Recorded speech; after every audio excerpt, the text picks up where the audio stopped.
Well, everyone, it's time for us to go and take a look at the iPhone 16 Pro and compare it against the iPhone 15 Pro Max and see how both of these particular iPhones compare in 2025. Now, the thing I can definitely tell you when it comes down to both of these types of phones is that you can't really go wrong with either one. These two phones are very beautiful. They have a lot of capability and a lot of stuff going on with them. And I feel like if you are going to go through and pick up any sort of type of device, it does make a lot of sense to go through and consider these ones because they are some of the best phones you can buy. Now, right now, there are some similar things going on between them. There's also some differences. So we'll take a look at it throughout this whole entire video. But if you do want to go through and pick up either one of these particular devices, links will be down in the description below. You can get that from there and you can help support the channel at the exact same time. Now, starting off with the outside of both these devices. The iPhone 15 Pro Max came out back in 2023, so it is approaching about 2 years old as of this point. And the thing I can definitely tell you about the iPhone 15 Pro Max is that this type of device, for the most part, still is a very cool type of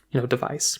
I feel like there's still a lot of good stuff going on within it. It may not be the most perfect phone of all time, but if you are about to go through and pick up any type of device for the most part, you're probably still going to be able to go through and get a pretty good time with this type of phone. You're getting a 6.7-inch LTPO Super Retina XDR OLED display inside of this type of device. And that right there is a very nice thing to keep in mind here, because this type of phone is still going to be able to give you a really good type of experience.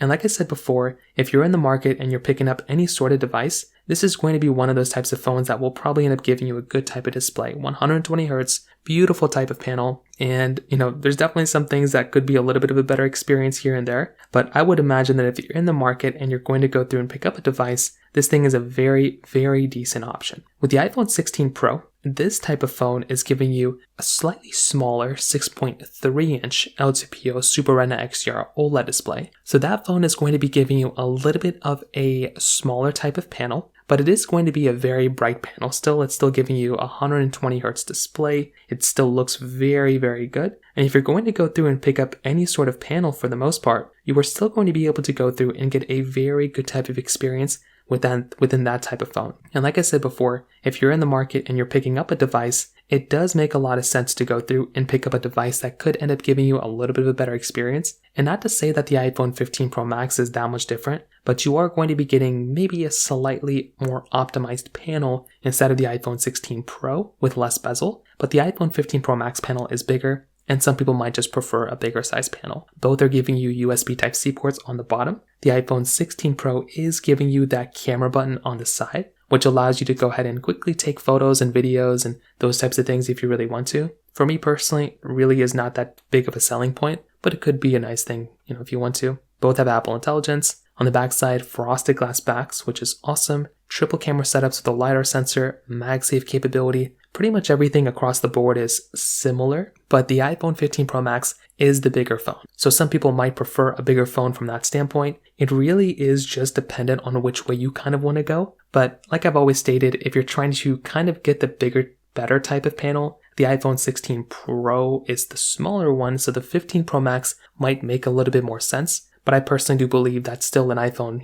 16 Pro or 15 Pro Max are more similar in terms of how good the phone is on the outside. It just depends on if you like a bigger size display or a smaller size display. When it comes down to the price tag, the iPhone 15 Pro Max is about $728 on Amazon right now, where the iPhone 16 Pro is about $693. So once again, it really is just dependent on which way you kind of want to go. If you like a bigger size panel, if you like a bigger phone, go for the 15 Pro Max, but it is more expensive still, even on Amazon, which is crazy. So again, it's kind of one of those things to keep in mind there when it comes down to that standpoint as well. In terms of cameras, both of them are giving you very similar types of layouts. So like I said before, they're both triple camera setups. So nothing is really big or changing from that standpoint. Both are 48 megapixel wide angle cameras. Both are 12 megapixel periscope telephoto cameras. The main difference here is that with the iPhone 16 Pro, that one's giving you a 48 megapixel ultra wide camera. With the iPhone 15 Pro Max, it's a 12 megapixel ultra wide camera. So not the biggest deal in the world, but it can be a big deal depending on who you are. So once again, I wouldn't necessarily classify it as being like a big deal breaker or anything like that, but it could end up being one of those small little things that could end up kind of changing your opinion on one of these types of devices. So from that side too, both can do 4K at 60 on the back, both have really good type of capability, and I definitely do like the way both these phones kind of compare from that standpoint too,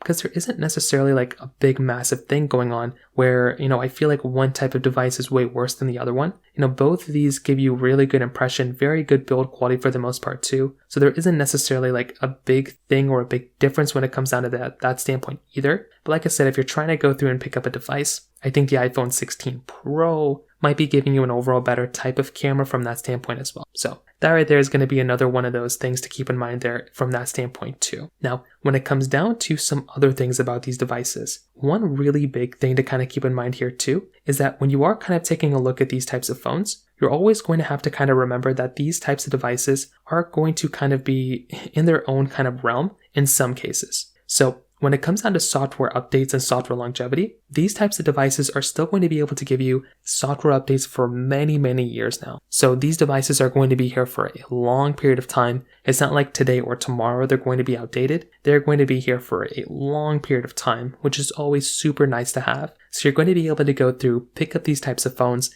and still get a very long supported phone, which is something that I love having. So I would imagine for years now they're going to be supported. In battery life, the iPhone 15 Pro Max is giving you a 4,441 mAh battery. The iPhone 16 Pro is giving you a 3,582 mAh battery. So for this example too, I'd probably imagine that with something like an iPhone 15 Pro Max, this type of device is probably going to be able to give you a much better type of experience in terms of battery life than the iPhone 16 Pro. And even when it comes down to the performance, this is another interesting thing. The iPhone 15 Pro Max is giving you the Apple A17 Pro chipset, where the iPhone 16 Pro is giving you the Apple A18 Pro chipset. And the thing to kind of keep in mind here, from my personal opinion, is that both of these types of phones are still going to be very, very fast. These types of phones, they're giving you basically the same amount of RAM at 8 gigabytes of RAM. The capability is about the same. You're getting very similar types of performance, but clearly the iPhone 16 Pro is probably going to be the one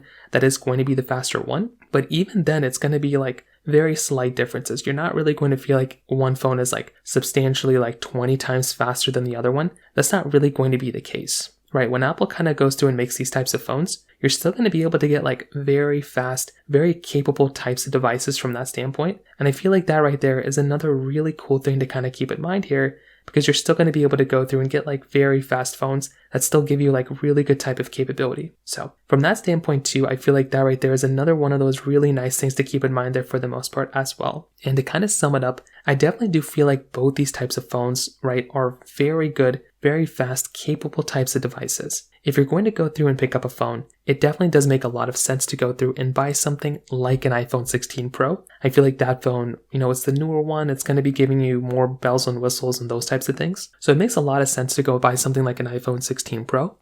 But it is it's cheaper on Amazon than the iPhone 15 Pro Max is. So if you're trying to buy a different phone, if you want to buy an iPhone 15 Pro Max, that type of device might actually make more sense in some cases because, it's, a better phone, bigger phone, but it is more expensive. So at least on Amazon right now. So in terms of that kind of covers it up there for the most part. If you have any other thoughts or questions, please let me know in the comment section below. Hit the like button, that would mean so much, but definitely hit that subscribe button. More importantly than everything else, I love every single one of you guys. Hopefully I'll catch you guys in the next video. Peace out till then.